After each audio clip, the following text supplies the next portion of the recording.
To every survivor of sexual assault. You have the right to be heard. You have the right to be believed, said Hillary Clinton. Unless, apparently, the matter is bimbo eruptions. That's exactly what a female Bill Clinton fixer called the phenomenon of women who are coming forward and saying they had affairs with Bill, whose political career was not only marked by serial adultery but also accusations of sexual assault and rape. And Hillary helped ensure the bimbos wouldn't be believed. One person who hasn't forgotten this is Republican presidential candidate Donald Trump. Responding to a recent Hillary accusation that he was sexist, the GOP frontrunner recently dared the Clintons to play the war on women card, tweeting January 2nd, "I hope Bill Clinton starts talking about women's issues so that voters can see what a hypocrite he is and how Hillary abused those women." For sure, on women's issues the Clintons live in a glass house. As National Review wrote in September, modern conventions of political correctness now require liberal women to stand unequivocally behind alleged victims of sexual assault, hence Hillary's "women have the right to be believed" comment. Yet this had to be awkward for her, noted National Review, given that there were a number of women who Hillary refused to believe and that she actively participated in campaigns to discredit them and destroy their reputations. These include Juanita Broaddrick, a nursing home administrator who accused Clinton of having raped her, Kathleen Willey, a former White House aide who said Clinton groped her in his office in 1993, and former Arkansas state employee Paula Jones, who alleged that Clinton propositioned her and exposed himself to her in 1991. She later filed a sexual harassment suit, which Clinton settled for $850,000 in 1998. Then there was Hillary's 1975 legal defense of a man who raped a 12-year-old girl. She believed the defendant was guilty, but nonetheless argued that the victim may have exaggerated or encouraged the attack and helped the rapist avoid a lengthy prison term by relying on a technicality, wrote the Free Beacon last year. Clinton has defended her actions, saying she was a public defender doing her professional duty. However, she has presented conflicting stories on why she took the case in the first place. But the real story today is how Trump has, at least for now and for himself, rewritten the rules of the game. In the past, a liberal would attack a Republican with an ism accusation, and the latter would mount a groveling defense in an effort to polish up his politically correct credentials.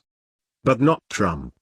As the Wall Street Journal's William McGurn put it Monday, after Mrs. Clinton accused the Donald of sexism, he responded as he always does. He escalated. If Mrs. Clinton was going down that route, he said, he was going to bring up all the female skeletons in her husband's closet. And it may be having its effect. McGurn amusingly titled his column "The Big Dog, Bill Clinton, Gets Fixed" and wrote, only a few weeks back, Mr. Clinton was thought to be Hillary Clinton's secret weapon. Well, he has just made his first 2 appearances of the 2016 campaign, and the Associated Press describes him as subdued, while the New York Times says he seemed to be on a tight leash. Not to mention how adrift he looked when a reporter asked him about Donald Trump's slams about his treatment of women. The reality is that Trump has done to the Clintons and the wider establishment what they had always succeeded in doing to conservatives. He has got them on their heels. And, in fact, he is trumping political correctness, PC. To understand this phenomenon, consider what usually happens when someone transgresses against PC. As I wrote Tuesday, the media may demonize him, the elite political establishment may try to destroy him, and any high-profile position he has will be lost. For example, ex-Mozilla CEO Brendan Itch, former Atlanta Fire Chief Kelvin Cochran.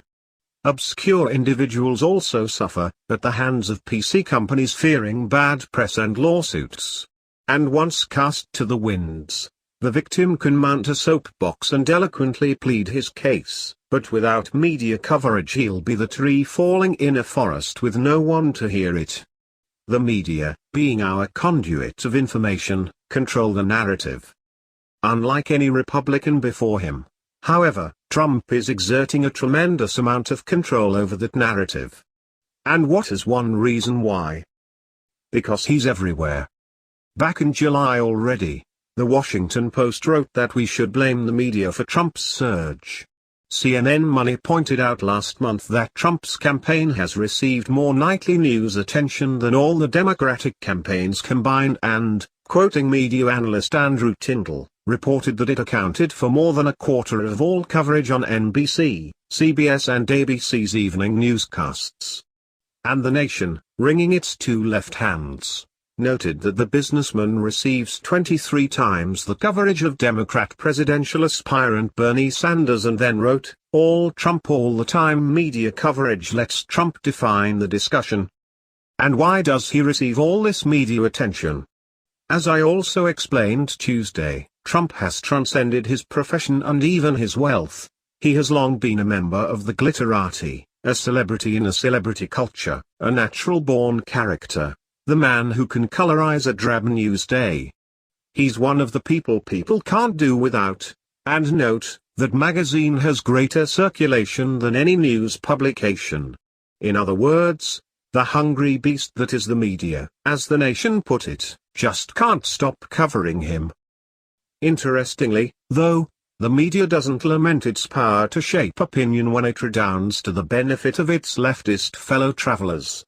For example, there were no stories from the Post, CNN, and The Nation about blaming the media for Obama's 2012 victory, even though he received the majority of the news coverage during that campaign's last week and, overall, GOP nominee Mitt Romney's negative stories outpaced Obama's by more than 2-1, reported The Hill at the time. Of course, Trump is getting negative coverage as well.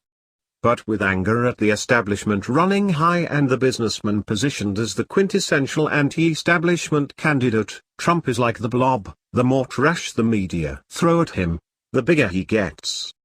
Whether or not this will continue if he receives the GOP nomination and the Democrats roll out their big guns remains to be seen. As for now, though, the media won't stop covering Trump any more than they can beat him with